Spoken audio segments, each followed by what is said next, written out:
నమస్తే, welcome to our channel. నేను మీ పద్మావతి. ఈరోజు మనతో పాటు సీనియర్ జర్నలిస్ట్ భరద్వాజ్ గారు ఉన్నారు. అయితే ఆయనతో మాట్లాడి మరిన్ని విషయాలు తెలుసుకునే ప్రయత్నం చేద్దాం. మీరు కూడా చూసేసేయండి. నమస్కారం సార్. సార్, యాక్చువల్గా బాలకృష్ణ గారి కొత్త సినిమా డాకు మహారాజ్కి సంబంధించి ట్రైలర్ అయితే రిలీజ్ అయింది. అయితే ఇందులోని మనకి ఆ ట్రైలర్ అంతా కూడా చూస్తుంటే ఒక పెద్ద యుద్ధమే చూడబోతున్నాం అనేది చాలా క్లారిటీగా అర్థమవుతుంది. అందులో రాజెవరు, మంత్రి ఎవరు, అసలు ఏంటి అక్కడ స్టోరీ అనే దాని గురించి మనం మాట్లాడుకుంటే, మరి ముఖ్యంగా పాడి పంటల గురించి, అంటే పంటల గురించి ఆలోచిస్తూ పశుపక్షాదుల గురించి ఆలోచిస్తూ ఇదంతా ఆగిపోతుందా అంటూ ఒక ఓట్ కూడా మనకి వినిపించింది. అంటే ఇది దేనికి సంబంధించి ఉండబోతుంది అంటున్నారు? అసలు దాన్ని చూసినట్టు మీకేమనిపించింది దాని మీద? అంటే పేదల కోసం పోరాడేటువంటి ఒక ధీరోదాత్తుడైన హీరోని ప్రొజెక్ట్ చేయదలుచుకున్నాడు ఆయన డైరెక్టర్ బాబీ. అందులో భాగంగానే కథని అల్లుకునే ప్రయత్నం చేశాడు ఆయన. అవును. ఈ క్రమంలో ఇద్దరు బాలకృష్ణులు ఉండే అవకాశం ఉంది అన్నట్టుగా ఒక హింట్ ఇచ్చాడు ట్రైలర్లో. 2 క్యారెక్టర్లు ఉండబోతున్నాయని. ఇప్పటి వరకు లేదు, అది ఈ ట్రైలర్లోనే వినిపించింది. అయితే దీనికి సంబంధించి ఒక టెక్నిక్ వాడతారు డైరెక్టర్లు స్క్రీన్ ప్లేలో. మనకి గతంలో మానవుడు దానవుడు అనే ఒక సినిమా ఉంది శోభన్ బాబు గారి. చంద్రశేఖర్ రెడ్డి గారు డైరెక్టర్ ఆ సినిమాకి. ఆయన సినిమా మొత్తం కూడా ఇద్దరు శోభన్ బాబులు ఉన్నారు అని భ్రమ కల్పిస్తూ నడుస్తుంది. చివరికి ఒకడే అని తెలుస్తాడు క్లైమాక్స్లో. దీనికి పూర్తి రివర్స్లో గజ దొంగ సినిమా, ఎన్టీఆర్ గజ దొంగ సినిమాలో ఒక్కడే అని భ్రమ కలిగిస్తూ తీసుకెళ్ళి ఇద్దరున్నారని చివరిలో చెప్తారు. అదొక టెక్నిక్, అదొక స్క్రీన్ ప్లే టెక్నిక్, ఇదొక స్క్రీన్ ప్లే టెక్నిక్. ఈయన ఏ టెక్నిక్ ఫాలో అవుతున్నాడు అనేది కన్ఫ్యూజన్. ఈ ట్రైలర్ ద్వారా ప్రజల్ని కొంచెం కన్ఫ్యూజ్ చేసి థియేటర్లకు రప్పించే ప్రయత్నం చేశాడు ఆయన. ఇందులో అంటే ఒక మాట వినిపించింది, ఫ్లాష్ బ్యాక్ వినిపిస్తుంది సెకండ్ హాఫ్లో. అంటే ఈ క్యారెక్టర్ ఎంటర్ అవుతుంది, డాకు మహారాజ్ క్యారెక్టరు. అంటే ఇది ఎంటర్ అవుతుందంటే అందులో ఒక డైలాగ్ ఉంది, ఒకప్పుడు ఇలా ఉండేది అని. ఈ ఒకప్పుడు ఇవన్నీ చెప్తున్నారంటేనే ఒక చిన్నపిల్ల దగ్గర నుంచి నెరేషన్ మొదలుపెట్టాడు. ఆ చిన్నపిల్ల దగ్గర నుంచి మొదలుపెట్టి మా జీవితంలో భరోసా కల్పించినవాడు, మా కష్టాలు వస్తే ఆదుకునేవాడు ఒకడు ఉండేవాడు. ఇది జనరల్గా ఒక కమర్షియల్ ఫార్ములా. అంటే ప్రజలందరి పీడిత ప్రజలందరూ కూడా ఎవరో వచ్చి కాపాడుతారు అని ఎదురు చూస్తూ దెబ్బలు తింటూ ఉంటారు నిరంతరం. చివరికి ఆ రక్షకుడు వచ్చి వీళ్ళందరినీ కాపాడుతాడు. ఇది రాబిన్ హుడ్ థియరీ అంటారు. ఈ రాబిన్ హుడ్ థియరీ ప్రకారం అక్కడ ఒక డాకు మహారాజుని పట్టుకొచ్చారు. ఈ డాకు మహారాజు క్యారెక్టర్కి ఈ ట్రైలర్ చూస్తే అర్థమయ్యేది ఏంటంటే, డాకు మాన్సింగ్ అని ఒకప్పుడు చంబల్వాలిలో ఒక దొంగ ఉండేవాడు నిజంగానే. ఆయన ప్రజల కోసం చాలా చేసేవాడు, అక్కడ దొంగతనాలు చేసేవాడు, తన డబ్బుల్లో చాలా వరకు ప్రజల కోసం ఖర్చు పెట్టేవాడు. ఆయన్ని పట్టుకోవడానికి వెళ్ళిన పోలీస్ టీంలు అలాగే ఇంటెలిజెన్స్ వాళ్ళు జనంలో ఉండి ఆయన జనంతో మాట్లాడుతుండగా విన్నారు ఆయన ఉపన్యాసాలు.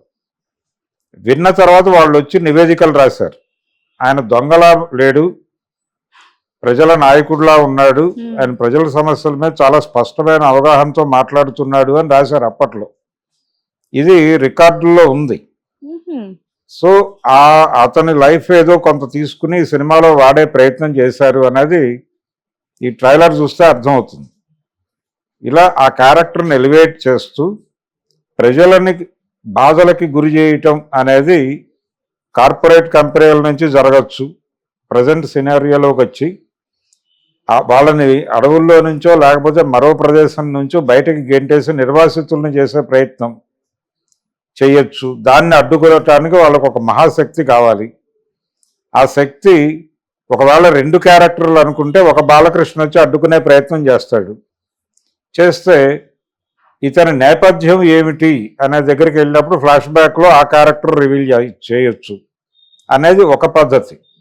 ఇలా రకరకాల ఆలోచనలు కలిగించేదిగా ట్రైలర్ ఉంది. టోటల్గా out and out emotional action packed drama అనేది చెప్పాడు ఆయన. నందమూరి బాలకృష్ణ అంటేనే ఎమోషను యాక్షను 2 ఉంటాయి. ఈ రెండు మాత్రమే సినిమాని బతికించలేదు. ఈ రెండిటికి సమానమైన స్థాయిలో సెంటిమెంట్ కూడా ఉండాలి. ఈ సెంటిమెంట్ వర్కౌట్ చేయడం కోసం ఆ చిన్నపిల్ల క్యారెక్టర్లు ఇవన్నీ డిజైన్ చేశాడు ఆయన.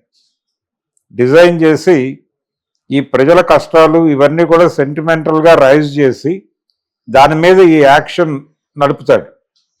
అది ఆడియన్స్కి ఫుల్ మీల్స్ అవుతుంది. అట్లా ఈ సినిమాని డెఫినెట్గా బాబీ విజయ తీరాలకి నడిపించే ఛాన్స్ ఉంది అనే అవగాహన అయితే ఈ ట్రైలర్ ద్వారా వచ్చింది మనకి. ఇక సినిమా ఎలా ఉండబోతోంది అనేది చూడాలి. 12వ తారీఖు రిలీజ్ అవుతోంది అది పండగ సందర్భంగా. దీనికంటే ముందు 2 రోజుల ముందు గేమ్ చేంజర్ వస్తుంది. దీని తర్వాత సంక్రాంతికి వస్తున్నామని వెంకటేష్ గారి సినిమా వస్తుంది. ఈ 3 సినిమాలు కూడా హిట్ అవ్వచ్చు. 3 మంచి రెవెన్యూస్ సాధించవచ్చు. అంటే మనకి గతంలో వాల్తేరు వీరయ్య, వీరసింహారెడ్డి అంటే పక్క డేట్స్లో రిలీజ్ అయినాయి, ఒకే ప్రొడ్యూసర్. ఆ 2 సినిమాలు హిట్ అయినాయి. 2 హిట్ అయినాయి. కాకపోతే ₹1 ఎక్కువ వాల్తేరు వీరయ్యకి వచ్చింది. అందులో అది మల్టీ స్టారర్ సినిమా, 2 హీరోలు ఉన్నారు కాబట్టి బాలకృష్ణ సోలోగా తన హైయెస్ట్ గ్రాస్ కలెక్ట్ చేశాడు ఆ సినిమాతో, వీరసింహారెడ్డితో. కాబట్టి ఈ సినిమా విషయంలో కూడా మళ్ళీ ఒకసారి ఆయన 2వ హ్యాట్రిక్కి సిద్ధమవుతున్నాడు. 1 హ్యాట్రిక్ అయిపోయింది. ఇప్పుడు 2వ హ్యాట్రిక్కి ఈ సినిమా శుభారంభం పలుకుతుందా లేదా అనేది చర్చ. ఈ ట్రైలర్ అయితే ఇంట్రెస్టింగ్గానే ఉంది. జనాల్ని థియేటర్లకి నడిపించేదిగానే ఉంది. హిట్ ఏ రేంజ్లో ఉంటుంది, ఈ మిగిలిన సినిమాల పోటీని ఎలా ఎదుర్కొంటాడు డాకు మహారాజ్ అనేది చూడాలి. గేమ్ చేంజర్కి అయితే పెద్దగా బజ్ లేదు. దాన్ని క్రియేట్ చేసే ప్రయత్నం చేస్తున్నారు. ఈ సినిమాకి అయితే బజ్ ఉంది. ఆల్రెడీ జనాలలో ఒక ఎక్స్పెక్టేషన్ ఉంది దీని మీద. సంక్రాంతికి వస్తున్నాం అనేది ప్యాసివ్ సినిమా, దాని మీద మామూలు అంచనాలే ఉన్నాయి. ఈ 2 సినిమాల మధ్య ప్రధానమైన పోటీ ఉండే అవకాశం ఉంది. Daaku Maharaaj and game changer. Daaku Maharaaj ఏ రికార్డులు అంటే ఆయనేమో గ్లోబల్ రిలీజ్ ఉంది.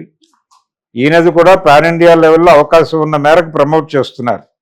అంటే ఈ బడ్జెట్ వర్కౌట్ అవ్వాలంటే మార్కెట్ విస్తరించక తప్పదు కాబట్టి ఆయన ఆ ఎక్స్టెన్షన్ ప్రోగ్రాంలో కూడా ఉన్నాడు. ఏ మేరకు వర్కౌట్ అవుతుంది అనేది థియేటర్లో సినిమా పడిన తర్వాత మళ్ళీ డిసైడ్ చేద్దాం.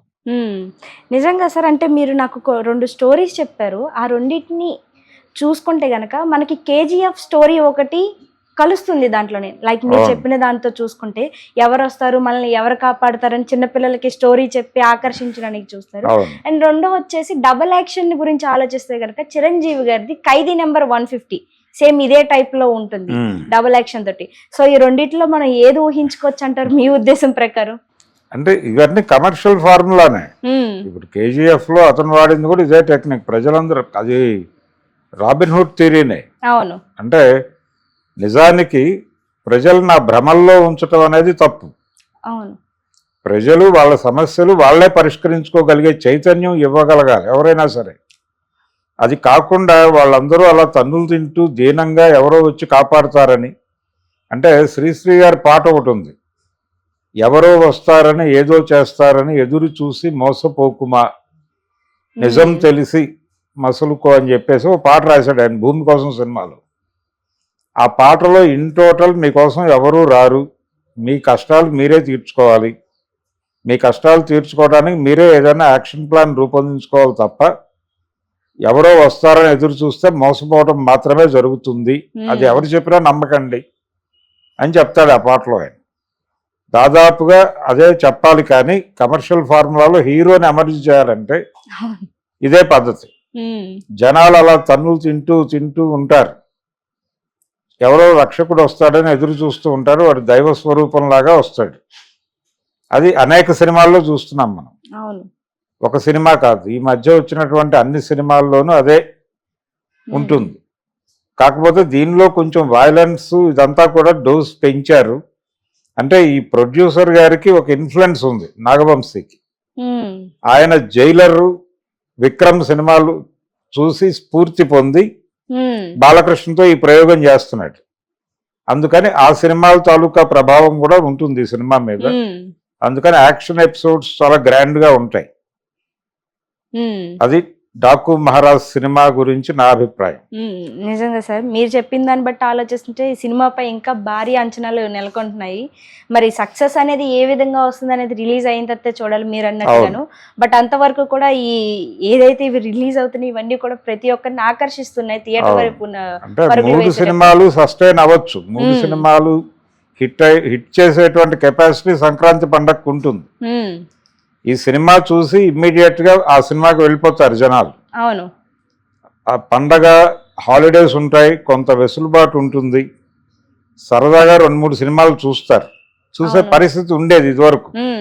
ఇప్పుడు ఎంతవరకు ఉంటుంది అనేది ఒక డౌట్. ఎందుకంటే జేబులు ఖాళీ అయిపోతాయి. గతంలో ఏంటంటే 20 రూపాయలు 50 రూపాయలు మాక్సిమం 100 రూపాయల టికెట్లు ఉన్నప్పుడు ఒక 1000 రూపాయలు 1500 పెట్టుకుంటే 2-3 సినిమాలు చూసేవాళ్ళు. అప్పుడు పెద్ద ఇష్యూ కాదు, థియేటర్ ఆడియన్స్ ఫ్రెండ్లీగా ఉండేది. ఇప్పుడు అలా లేదు కాబట్టి 3 సినిమాలు చూసే పరిస్థితి ఉంటుందా? రెండోది వీళ్ళు 600 రూపాయల టికెట్లు అమ్ముతాం అంటున్నారు. దాదాపు తెలంగాణ ప్రభుత్వం కూడా అదే చెప్పచ్చు. చెబితే ఇంత డబ్బులు ఒక సినిమాకి ఖర్చు పెట్టి ఇమ్మీడియట్ గా రెండో సినిమాకి వెళ్ళడానికి విత్ ఫ్యామిలీస్ వెళ్ళటం కష్టం అవుతుంది. అందుకని ఏదో ఒక సినిమా చూస్ చేసుకుని ఒకటి ఓటీటీకి ఆప్షన్ పెట్టుకుంటారు.